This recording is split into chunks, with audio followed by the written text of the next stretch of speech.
مجھ سے پہلے جناب اسد قیصر صاحب جو بات کر رہے تھے، ان کا جو مطالبہ تھا، میرے خیال میں ان کا مطالبہ صحیح تھا اور جلسہ کرنا ان کا حق ہے، اور میں ان کے اس مطالبے کی حمایت کرتا ہوں۔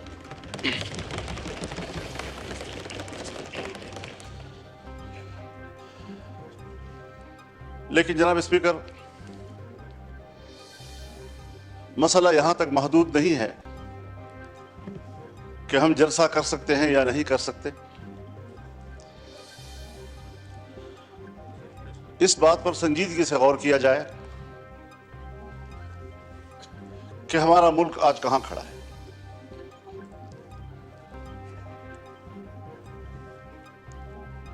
ہم نے یہ ملک جس جمہوری انداز کے ساتھ برصغیر کے مسلمانوں کی تائید سے حاصل کیا، ان کی قربانیوں سے حاصل کیا، اس ملک کے قائم ہونے میں نہ بیوروکریسی کا کوئی کردار ہے اور نہ ہی اسٹیبلشمنٹ کا کوئی کردار۔ لیکن اس بات کو سوچا جائے کہ آج عوام کہاں کھڑے ہیں اور اسٹیبلشمنٹ کہاں کھڑی ہے۔ کیا وجہ ہے کہ مسلسل ایوان پر سوال اٹھایا جا رہا ہے، ہماری عوامی نمائندگی پر سوال اٹھائے جا رہے ہیں؟ کیا یہ عوام کے نمائندہ پارلیمنٹ ہے یا یہ اسٹیبلشمنٹ کا ترتیب دیا ہوا پارلیمنٹ ہے؟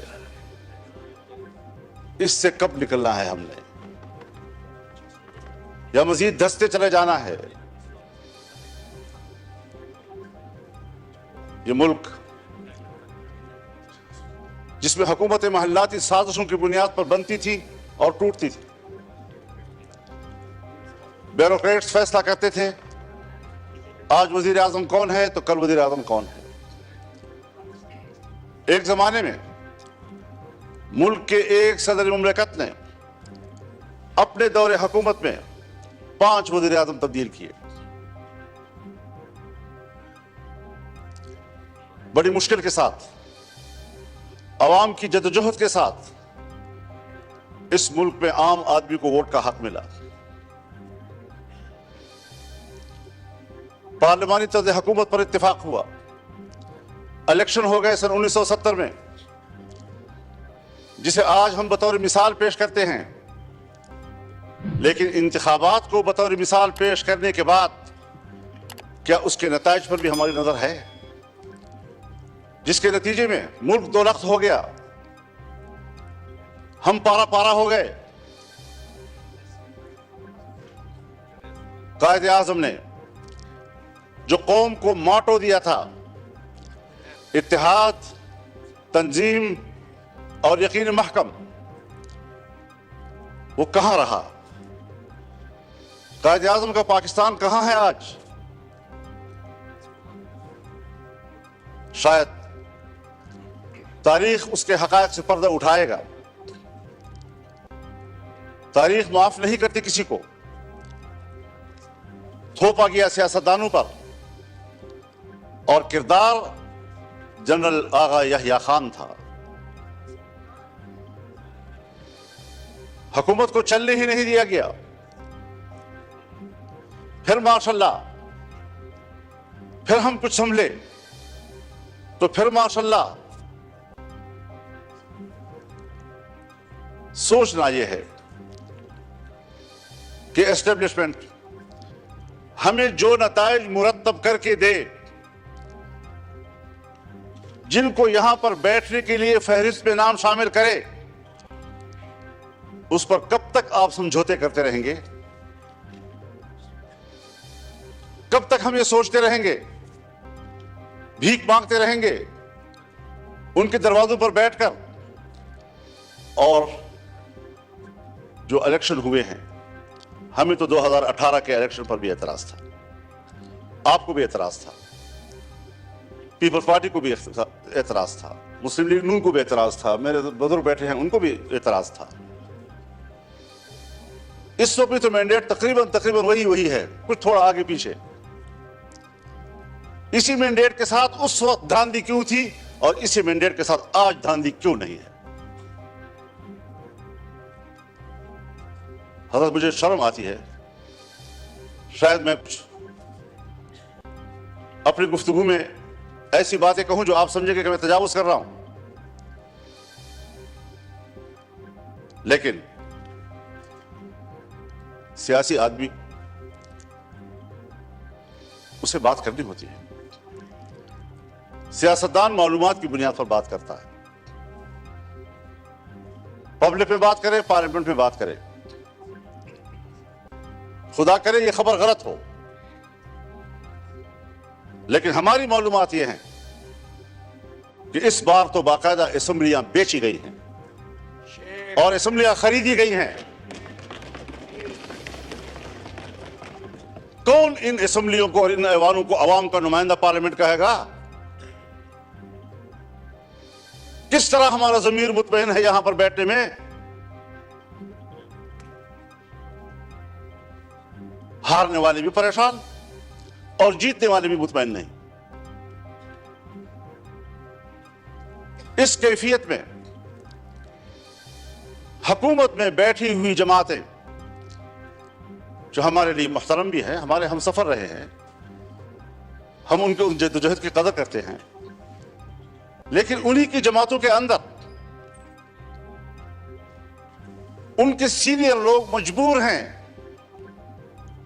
کہ وہ اپنی ہی مینڈیٹ کو مسترد کر رہے ہیں، اس پر اعتراضات اٹھا رہے ہیں۔ صرف اپوزیشن کی بات نہیں ہے، ہم دیکھ بھی رہے ہیں، ہم سن بھی رہے ہیں۔ تو جمہوریت آج کہاں کھڑی ہے؟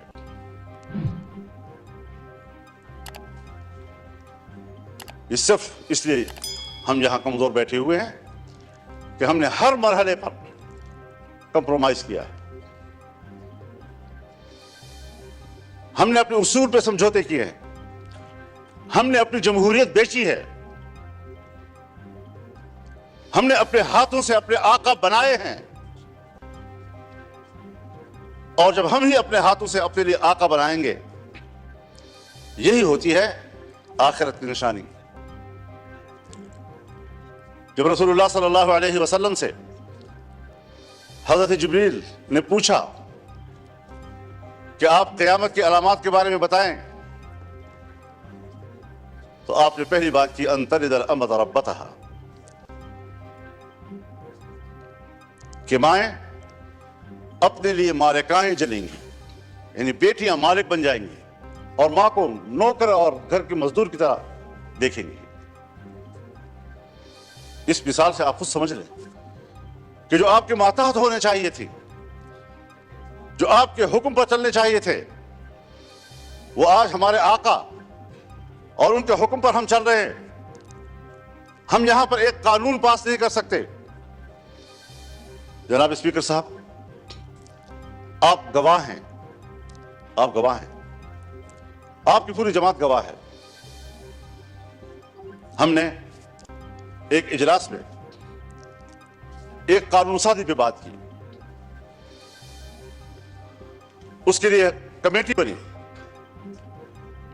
وزیر قانون کے نگرانی میں میاں شہباز شریف صاحب نگرانی کر رہے تھے۔ اوپر سے ہمارا اتفاق ہوا، دینی مدارس، ان کے وفاق، حکومت کے درمیان اس مسودے پر اتفاق ہو گیا۔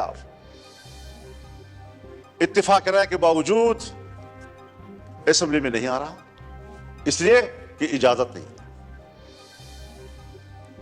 کرتے کرتے بالآخر اسمبلی میں آیا وہ، اور آیا تو خواندگی کے دوران روک دیا گیا اور پاس نہیں ہونے دیا۔ ہم پارلیمنٹ ہیں، ہم نے اس پہ اتفاق رائے کیا، اسمبلی تک میں لے آئے، پیش ہو گیا، پہلی خواندگی ہو گئی، اور بالآخر اس کو ڈراپ کرنا پڑا۔ اتنا ضرور ہمیں پتہ چل گیا، اور میں نے شہباز شریف صاحب سے کہا کہ ہمیں اتنا پتہ چل گیا ہے کہ قصور آپ کا نہیں ہے، کون رکاوٹ ہے ہمیں معلوم ہو گیا، بس اتنا ہی چاہیے تھا۔ ہم قانون سازی کا بھی اختیار نہیں رکھتے. ہم اپنی مرضی سے قانون بھی نہیں بنا سکتے. اس پارلیمنٹ کی رکنیت پر ہم فخر کرتے ہیں اور ہم سمجھتے ہیں وی آئی پی ورک ہے.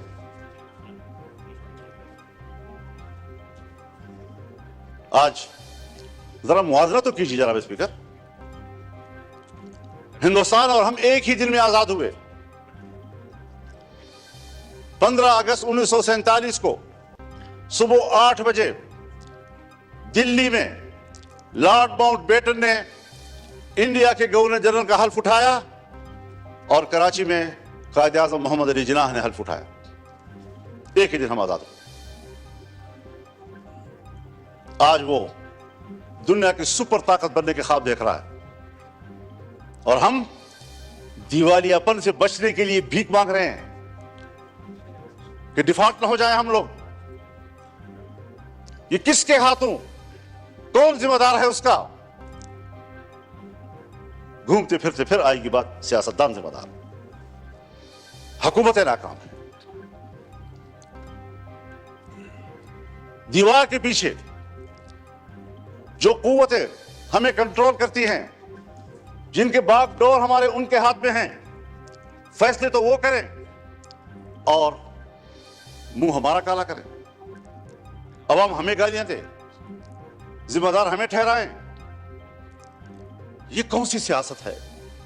ہم کہاں اس ملک کو لے آئے ہیں کہ آج آپ کا ایک ایک بچہ 25 کروڑ آبادی کا وہ 2 اور 3 لاکھ تک کا مقروض ہو چکا ہے.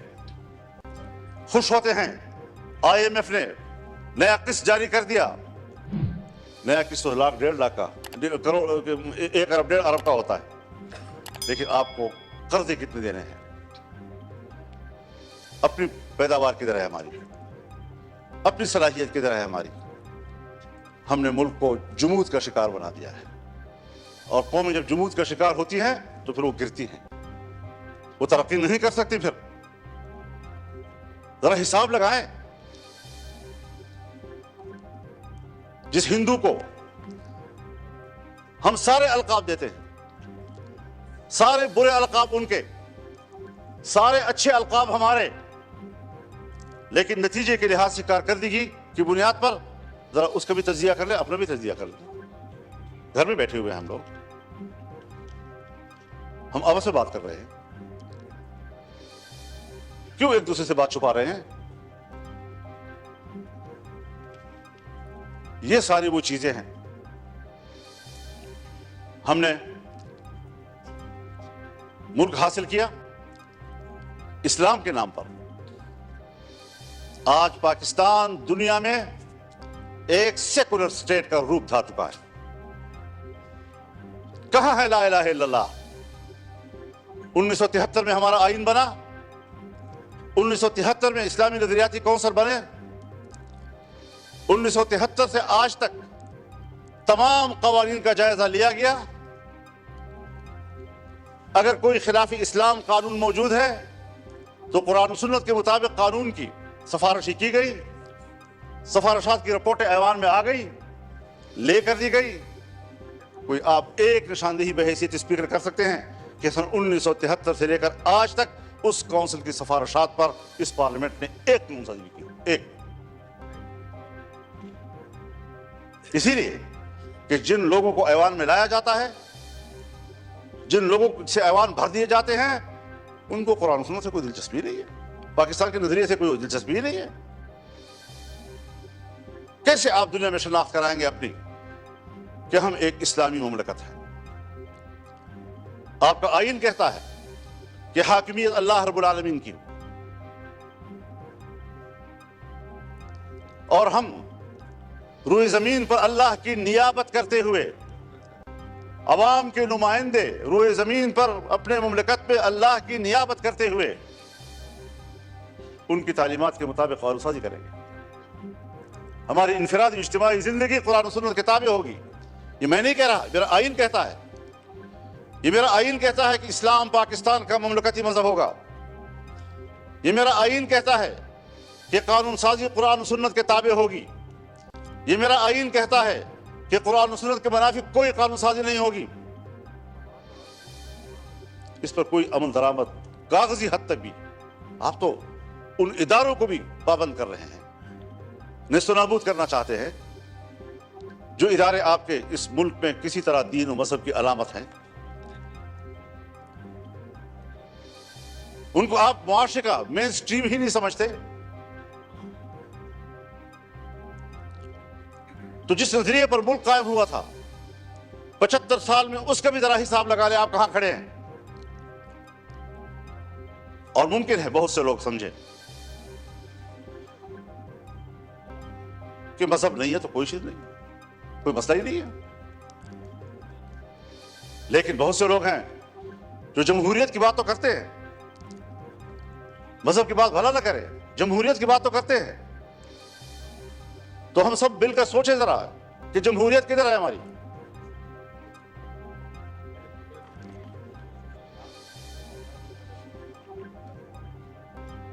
چون 55 سے، سن 1954-55 سے 58 تک نیم ماشاء اللہ، 58 سے لے کر 71 تک مکمل ماشاء اللہ، 77 سے پھر ماشاء اللہ، 99 سے پھر ماشاء اللہ، اور ہم کمپرومائز کرتے رہے۔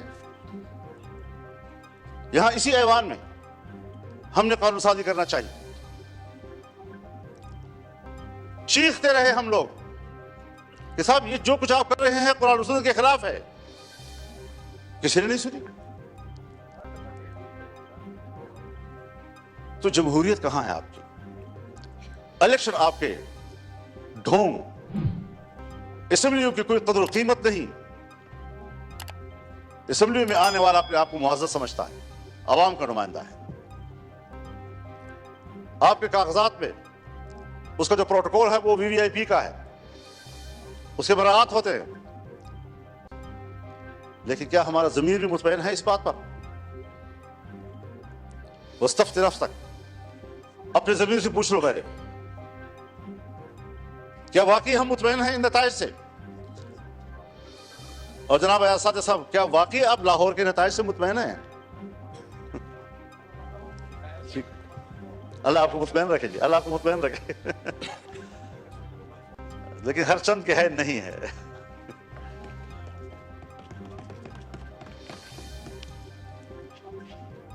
معیشت کی کیا صورتحال رکھتی ہے؟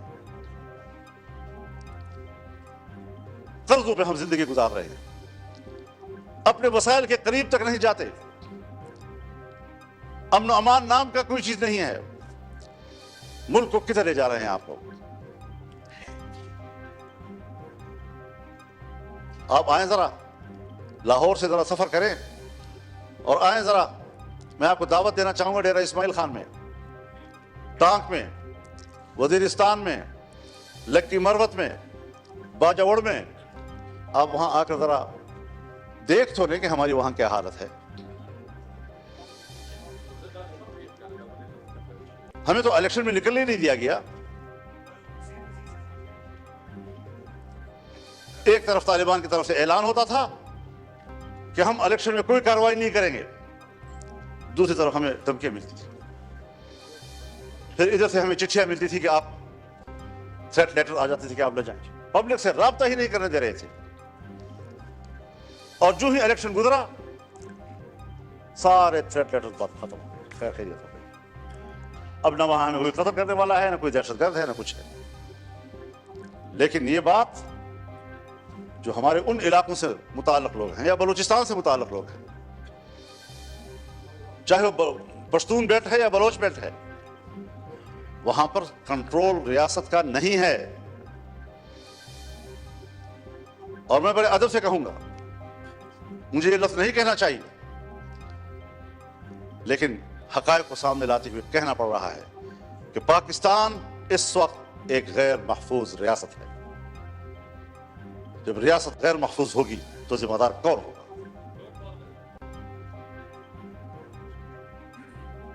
دہشت گردی کے خلاف لڑنے کی پالیسی بنائی جنرل مشرف صاحب کے دور میں، جو امریکہ نے کہا وہ ہم پہ مسلط کر دیا گیا، اور آج تک اس پالیسی میں کوئی فرق نہیں آ رہا۔ آپریشنز ہوئے، طالبان کا خاتمہ کر دیا، دہشت گرد ختم ہو گئے، آج اس سے کئی گنا طاقتور بن کر کیسے آ گئے.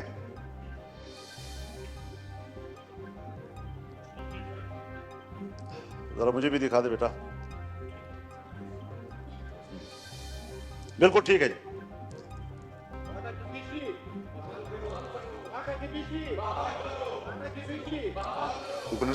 جی مولانا صاحب, جی مولانا صاحب, بس وہ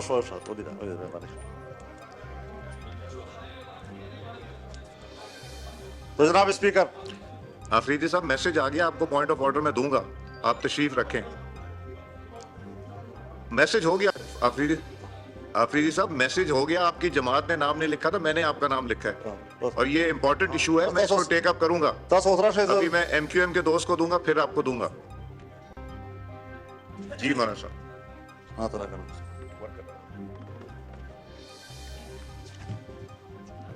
یہ جو بات یہاں کی جا رہی ہے جناب اسپیکر, یہ میرے پوائنٹس میں لکھی ہوئی ہے, اور آج بھی مولانا مصباح الدین صاحب میرے پاس تشریف لائے. اس سے پہلے وفود آئے, ہمیں ملتے رہتے ہیں. یقین جانیے ان کی زندگی جانوروں سے بھی بدتر گزر رہی ہے. نہ زندگی محفوظ ہے, نہ ان کو روزگار مل رہا ہے, بجلی بھی نہیں ہے. کیسے وہ زندگی گزار رہے ہیں آپ اندازہ نہیں لگا سکتے ان کا. میرے بھی موقع دینا چاہیے. جی مولانا مصباح الدین صاحب کو پھر آپ موقع دیں گے جی. تو صورتحال آج یہ ہے کہ امن و امان کدھر ہے آپ کا جی. مغرب کے بعد آپ کے تھانے بند ہو جاتے ہیں, مغرب کے بعد پولیس چوکیاں بند ہو جاتی ہیں, آپ کی ساری پولیس محفوظ پناہگاہوں میں چلی جاتی ہے, اور مسلح گروپ جو ہے وہ کنٹرول لے لیتے ہیں پورے علاقے کا. کیا اس پر کبھی غور ہوا ہے؟ بس الیکشن ہے, بس اپنی مرضی کا ایوان بنانا ہے, اپنی مرضی کی اسمبلی بنانی ہے. کس لیے اپنی مرضی کی بناتے ہو؟ ووٹ تو علماء کرام فرماتے ہیں شہادت ہے, کوئی کہتے ہیں امانت ہے, کوئی کہتے ہیں بیعت ہے. تو یہاں تو نہ شہادت ہے, نہ امانت ہے, نہ بیعت ہے. بیعت میرے نام پر کرتے ہیں, بکسا کھلتا ہے تو کسی اور کے نام پر بیعت نکلاتے ہیں. امانت آپ کے حوالے کرتے ہیں, بکسا کھلتا ہے تو اسے امانت نام کی کوئی چیز, تو خیانت ہی خیانت ہوتا ہے. شہادت میں صداقت ہوتی ہے, جو بکسا کھلتا ہے تو صداقت کا نام نشان نہیں ہوتا, شہادت مری پڑی ہوتی ہے. اس ساری صورتحال میں ہمیں ذرا بتائیں کہاں ہم کھڑے ہیں. باجوہ صاحب فرمایا کرتے تھے کہ ہم نے باڑ لگا دیا ہے, اور اب کوئی افغانستان نہ جا سکے گا نہ آ سکے گا. وہ باڑ کدھر ہے؟ اس باڑ پر جو اربوں روپے خرچ ہوئے وہ کدھر ہیں؟ کوئی پوچھ سکتا ہے ان سے؟ اور 30-40 ہزار نوجوان یہاں سے کیسے گئے ادھر؟ 20 سال وہاں لڑے, باڑ بھی لگ گیا تھا, پھر وہ اس سے بڑھ کر طاقتور بن کر کیسے واپس آئے؟ افغانستان سے آپ ضرور گلہ کریں کہ ہم نے جن کو پکڑا ہے, جن کو مارا ہے, اس میں افغانی نیشنل بھی ہیں. بالکل گلہ کریں آپ ان سے کہ ان کی سرزمین سے کیسے لوگ ادھر آئے. ان سے کوتاہی ہوئی کہ انہوں نے اپنے سرحد پر کنٹرول نہیں کیا. لیکن آپ بھی جو سرحد پہ بیٹھے ہیں, آپ کیوں نہیں روک سکے ان کو؟ کیسے مجھ تک رسائی کے ان پر حملہ کر دیا؟ کیسے آئے اور باجوڑ میں نے 80 لوگوں کی لاشیں اٹھائیں ایک ہی جلسے میں؟ یہ تلخ واقعات, کوئی ہمیں سمجھائے تو صحیح کیا سیاست ہو رہی ہے. میرے خیال میں اصول ایک ہی ہے, وہی اصول جو امریکہ نے اپنایا ہے کہ اسلامی دنیا میں اور کمزور دنیا میں دہشت گردی اور عسکریت پیدا کرو, اور جہاں پر کوئی ایسی عسکریت پیدا ہوگی وہاں پر امریکہ کو اپنی فوجیں لے جانے کا جواز حاصل ہوگا. دہشت گردی اس کی ضرورت ہے.